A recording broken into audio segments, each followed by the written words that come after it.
In today's AI landscape, the demand for fresh, engaging content is becoming higher and higher. But let's face it, creating unique and high engagement content consistently using AI can be challenging. Understanding both the limitations and strengths of AI and humans, we decided to leverage both to tackle this issue head on. For context, this is a build I had done for a client who originally proposed this idea to me and needed my expertise to get this off the ground. This led us to develop quite a groundbreaking solution in the AI content generation space, which was a system that automatically generated hyper-specific content to a particular target audience from video transcriptions, with a more important further layer allowing for manual approval and intervention to ensure that every piece of AI generated content not only met that high standard,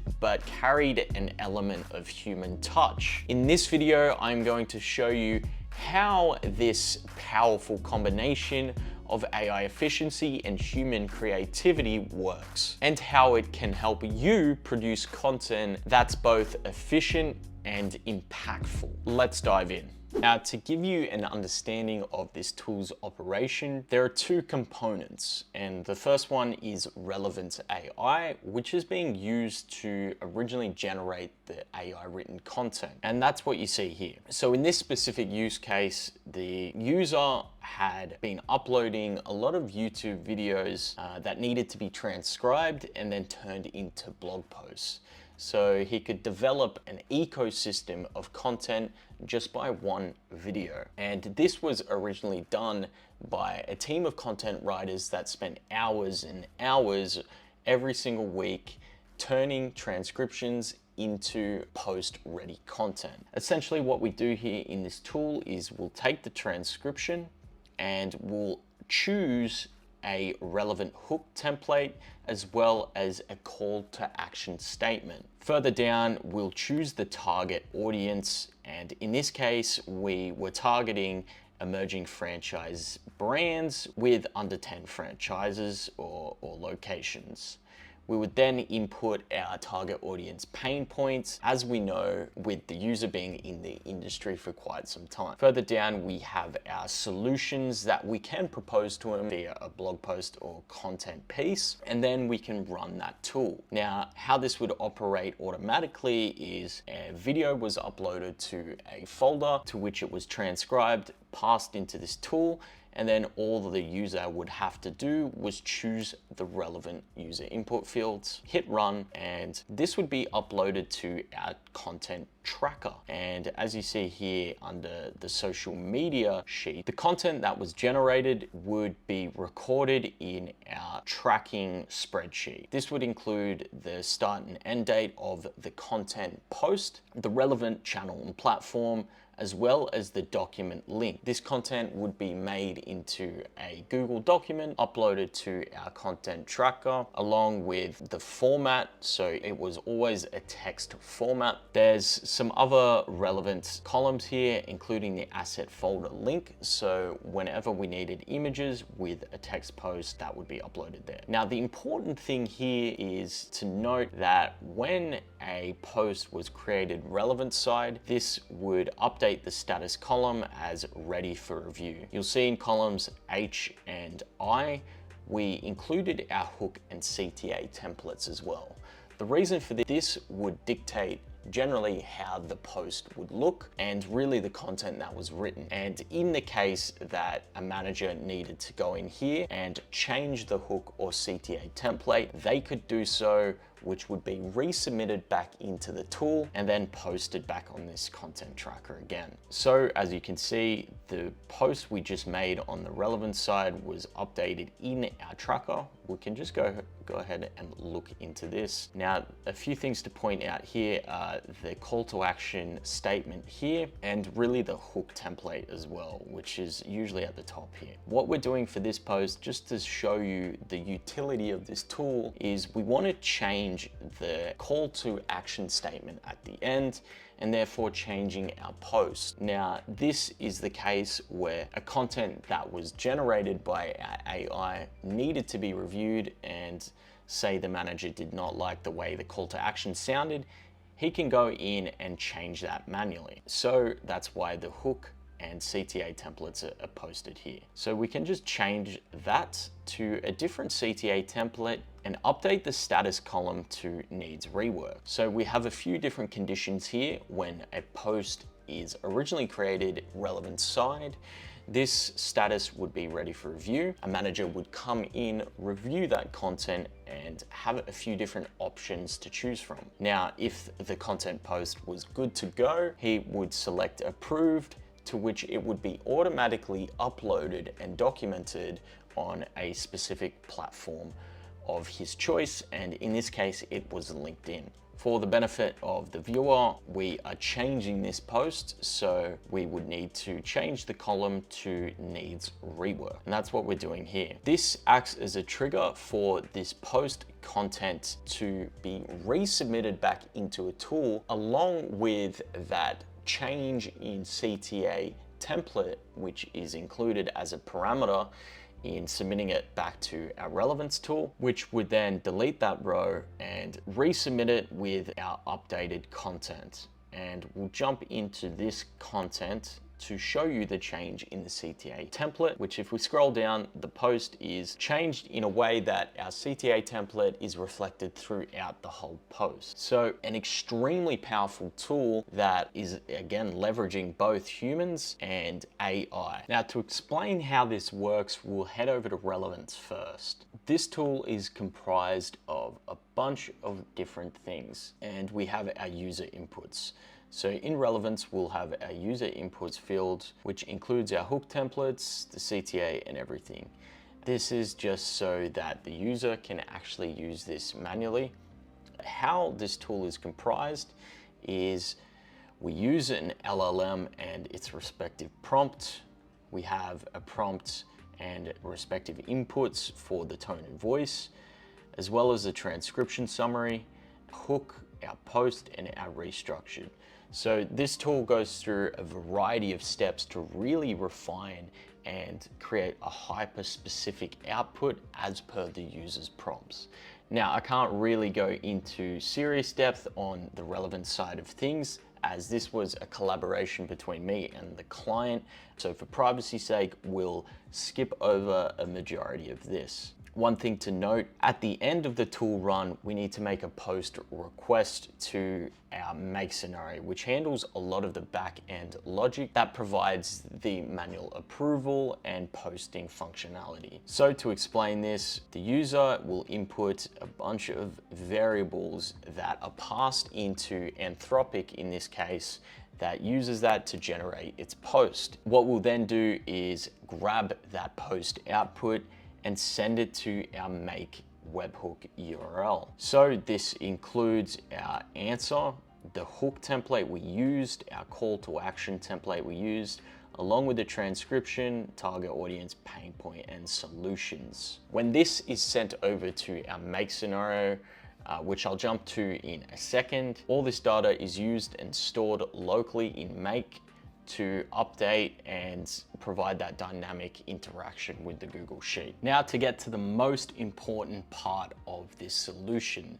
the back-end infrastructure that facilitates that manual approval process. When a tool is used by our manager or a user, relevant side, the output will be submitted to a webhook module within Make. This webhook receives our parameters like the tool output, what hook was used, what CTA template was used, the transcription and the pain points, the solution, and everything we need to update our row and start tracking that within our spreadsheet.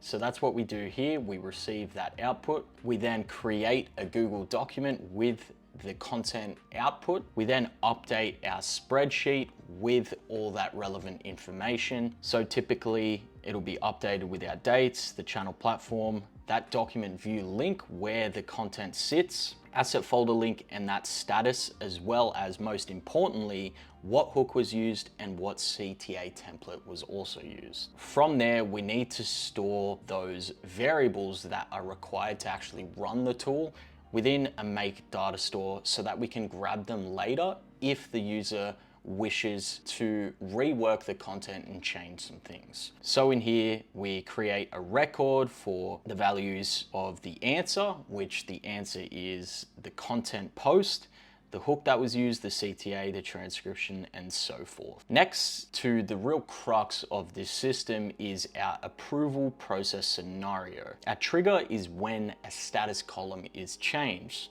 So remember before, if we wanted to change something, this status column would change to needs rework. Or otherwise, if the post was ready to go and be posted, we would change it to approved. And more often than not, the post would be fine at a 95% approval rate. Typically, a user would choose this, and therefore the post would be posted to LinkedIn. The logic here is two routes that we can take. And the first one is if those changes equaled approved. So we use a condition filter here where the value of that column, the status column, is approved. We'll run through this scenario, and we've got a few tools here. Now, to post something on LinkedIn, we need to grab the body of that content. And to do that, we need to get it from the document. To get the body of the content from a Google Doc, you need the doc ID. And you can't just use the whole web link URL. We have to get the specific ID. So row value D, for example, you can see a big link here. And we just need the latter part of that link. So we have to replace the first part of the link with an empty string and replace the latter part of the link with an empty string to finally get the text, which is just the raw ID. We're using a get content of a document module here to grab that content, and then we're updating the status column to publish and then posting that body content to LinkedIn. That's the first part. Now, the second route that we can take, and really the most important thing of this whole solution, is what if the AI generated content was not satisfactory and you needed to make changes, but you didn't want to go in and write a prompt again or use the whole tool again, thus really defeating the purposes of AI's efficiency. For that, we go down a second route, which filters by the condition if the text operator contains needs rework, we'll head down this path. And to submit the content back into the tool with the relevant changes, that's why we collected those parameters in a data store. So we take those parameters along with the changed hook and CTA, as well as the transcript we had stored, the target audience, and those data points that we had stored previously when we first created that document. We're gonna take all those parameters and submit an API request back to our relevance tool to generate a new content piece based on a new hook or CTA template. And that's what you see in the latter part of this scenario. We submit an API request back into relevance with all the parameters, including the changed hook and CTA template. What this will give us is a new post that is then resubmitted back into our content tracker, and the process repeats. If they want to change it again, they will change the hook or CTA template, hit needs rework, and that'll post again and again and again until the post is satisfactory and we hit approved, therefore posting to LinkedIn. Some additional logic here that first deletes the row if it's being changed and then deletes the respective record. And that's pretty much it. There is another scenario that's a lot the same as the first scenario, which is our rework scenario. This does the same thing. We're collecting those parameters again from the tool run and then doing the same thing, updating our spreadsheet ready for review. And that's basically it, to give you a simplistic overview of how this solution was sort of built and what it's comprised of. And to highlight the benefits of this system, we are saving close to 37 hours a week on these content posts just by automating that process. And with efficiency, it's often the case that you get a reduction in quality. And this whole approval scenario was an attempt to mitigate that, and we have done so quite effectively. Having the option to go in and view an AI's output and then make changes as needed is paramount in producing quality AI content consistently. Now, using this tool at scale, we're able to do close to 30 content posts weekly. As a result, we see an increase in channel engagement because we are posting consistently, but also our posts are of high quality. I hope you guys enjoyed this video, a bit of a behind the scenes on a project separate to usually what I do in the voice AI space. This was a project that took a few months and it's now sort of wrapped up over the past month. So I thought I would share behind the scenes of what it actually looks like to create infrastructure around a business and what that looks like behind the scenes. I went into detail on how this was made where I could. Obviously, we had to admit some details on the relevance side, but I thought I'd get deep into it on the make infrastructure side.